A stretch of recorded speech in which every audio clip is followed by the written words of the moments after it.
ተመልሰናል ተመልካቾች። በዚሁ የምናልፈው ለሰዓቱ ወደ ተዘጋጁ የስፖርት መረጃዎቻችን ይሆናል። መረጃዎችን ሊያደርሰን መለሰ ግዛቸው እዚህ ስቱዲዮ እየጠበቀን ይገኛል።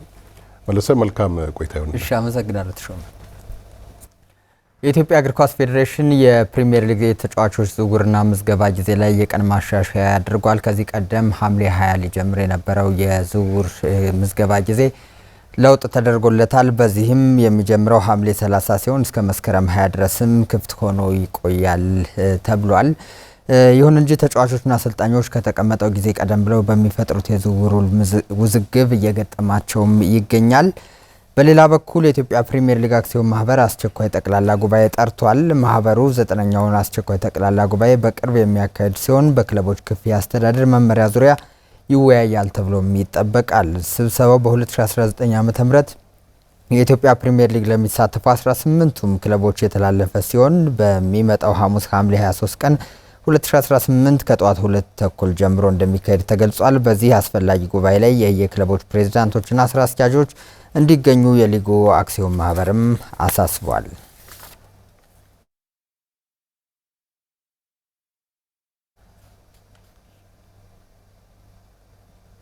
በ2019 የውድድር ዓመት የኢትዮጵያ ፕሪሚየር ሊግ ተሳታፊ ክለቦች በሜዳቸው እንዲጫወቱ ለማስቻል አወዳዳሪው አካል ስራዎችን መስራት ይኖርበታል ሲሉ የባህር ዳር ዩኒቨርሲቲ ስፖርት ሳይንስ መምህር ዶክተር ኃይለየሱስ ባዘዘው ተናገሩ። በ20 ክለቦች መካከል የተከናወነው የ2018 የኢትዮጵያ ፕሪሚየር ሊግ ለአሸናፊነት ከፍተኛ ፉክክር የተደረገበት እንደነበር መምህሩ አመላክተዋል። አንተነህ ተስፋዬ ጨዋታውንም እንግዲህ በዛ አይነት መልኩ የኢትዮጵያ ፕሪሚየር ሊግ የ2018 የውድድር ዘመን በሲዳማ ቡና አሸናፊነት መጠናቀቁ ይታወሳል። በባህር ዳር ዩኒቨርሲቲ የስፖርት አካዳሚ መምህር ዶክተር ኃይለየሱስ ባዘዘው በውድድሩ ጥሩ ፉክክር ተመልክተናል ሲል ሀሳቡን ሰንዝሯል። ዋንጫ የበላው ሲዳማ ቡና 68 ነጥብ ይዞ ዋንጫ የበላው ሲዳማ ቡናና የአርሲ ነገሌ ትንቅንቅ እና ፍክክር ከፍ ያለ ነበር።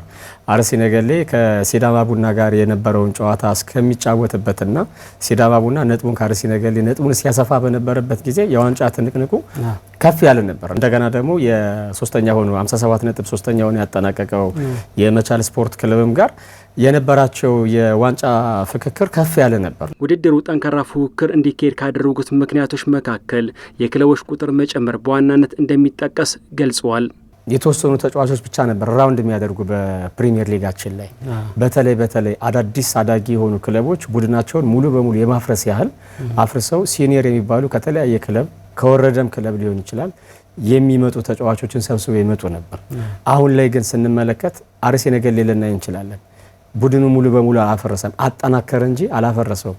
ከከፍተኛ ሊግ የነበሩ ተጫዋቾችን ፕሪሚየር ሊጉ ላይ እንድናይ ትልቅ እድል ፈጥሮልናል። ይሄ እንትን በፕሪሚየር ሊጉ 20 ክለቦች ጠንካራ ፉክክር አካሂደዋል። አንዳንድ ክለቦች በተለይም በጨዋታ ረገድ የተለየ ብቃታቸውን ሜዳ ላይ ማሳየታቸውን ነው የገለጸው። ነገሌ አርሲ እኔም ብቻ ሳይሆን መላው የስፖርት ቤተሰብ እግር ኳስን የሚወድ እግር ኳስን አይቶ የማያውቅም ሰው ቢመጣ ይሄ ክለብ ነባር የፕሪሚየር ሊጉ ልምድ ያለው ክለብ እንጂ አዲስ ወደ ፕሪሚየር ሊጉ ያደገ ክለብ መሆኑ እስከማይታወቅ ድረስ ሰርፕራይዝ ያደረገን ቡድን ነው። ስብስቡንም ብንመለከት ራሱ ልክ እንደዛው ማለት ነው። ቀጣዩ የ2019 የኢትዮጵያ ፕሪሚየር ሊግ ጠንካራ ፉክክር እንዲካሄድበት ለማድረግ ክለቦች በሜዳቸው ጨዋታ የሚያደርጉበት እድል የውድድሩ አዘጋጅ አካል ማመቻቸት እንዳለበት መልእክቱን አስተላልፈዋል። አሁንም በተመሳሳይ የውድድር ፎርማት የሚደረግ ከሆነ ተጠቃሚ የሚሆነው አንዱ ያን ውድድር የሚያደርገው አካባቢ ብቻ ነው የሚሆነው። ያን ውድድር የሚያደርግበት ከተማ ላይ ያለ ቲም ብቻ ነው የሚሆነው። ምክንያቱም የሆም አድቫንቴጅ ለምሳሌ ውድድሩ አዳማ ላይ ቢደረግ የአዳማ ከነማ የሆም አድቫንቴጅ ከፍተኛ ነው። ውድድር በሚያደርግበት ጊዜ የትኬት ገቢው ከፍተኛ ነው። ውድድሩ አዋሳ ላይ ቢደረግ የሲዳማ ቡና የአዋሳ ከነማ ቡድን ከትኬት ገቢ የሚያገኘው ገንዘብ ቀላል አይደለም። ከፕሮሞሽን ከስፖንሰርሺፕ ስፖንሰሮች የሚመጡት ያለን የተመልካች ቁጥር ማይተው ስለሆነ ከስፖንሰርሺፕ ጋር ያላቸው ሁሉ ሬት ከፍ ያለ ነው የሚሆን። ስለዚህ ይሄንን ነገር ባላንስ ለማድረግ የአወዳዳሪ ኮሚቴ ኦፍ ኮርስ ይሄን ውድድር የሚመራው ኢትዮጵያ እግር ኳስ ፌዴሬሽን ባይሆንም ኢትዮጵያ እግር ኳስ ፌዴሬሽን ግን ክለቦች በሙሉ ተመዝግበው የሚተዳደሩት በኢትዮጵያ እግር ኳስ ፌዴሬሽን ስር ስለሆነ ሁሉም ክለቦች ለውድድር የሚሆን ጥራት ያለው ሜዳ እንዲያዘጋጁ አስገዳጅ ሕግ ማስቀመጥ አለበት ብዬ አስባለሁ። በረከት ወልዴ ወደ አሳዳጊው ክለብ ወላይታ ዲቻ ተመልሷል። የአሰልጣኝ መሳይ ተፈሪ ቡድን ቀደም ሲል የአማካዮችን ቴዎድሮስ ታፈሰና የመሳይ ኒኮልን ውል ያራዘመ ሲሆን አሁን ደግሞ የቀድሞ ተጫዋቻቸውን አማካኙን በረከት ወልዴን ማስፈረማቸው ታውቋል።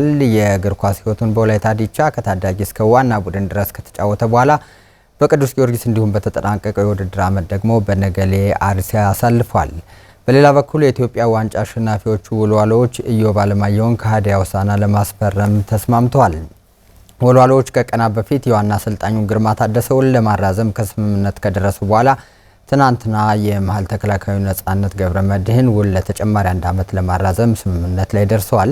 ዛሬ ደግሞ ከቀናት ድርድር በኋላ ባለፉት ዓመታት በሀዲያ ሆሳዕና ቆይታ የነበረው የፊት መስመር ተጫዋች ኢዮብ አለማየሁን ለማስፈረም ከስምምነት ደርሷል። በሌላ መረጃ የቅዱስ ጊዮርጊሱ ግብ ጠባቂ ፋሩክ ሻኮሎ ወደ ሀገሩ ተመልሷል። ሻኮሎ ከሀገሩ ክለብ ኬሲቢ ናይሮቢ ጋር ከተለያየ በኋላ የተጠናቀቀ የውድድር ዓመትን በቅዱስ ጊዮርጊስ አሳልፏል። በ32 የሊግ ጨዋታዎች ላይ የፈረሰኞችን ግብም ጠብቋል። ተጫዋቹ ከቅዱስ ጊዮርጊስ ጋር መለያየቱን ተከትሎ ትናንት ናይሮቢ ዩናይትድን በይፋ መቀላቀሉ ታውቋል። መረጃው የሶከር ኢትዮጵያ ነው።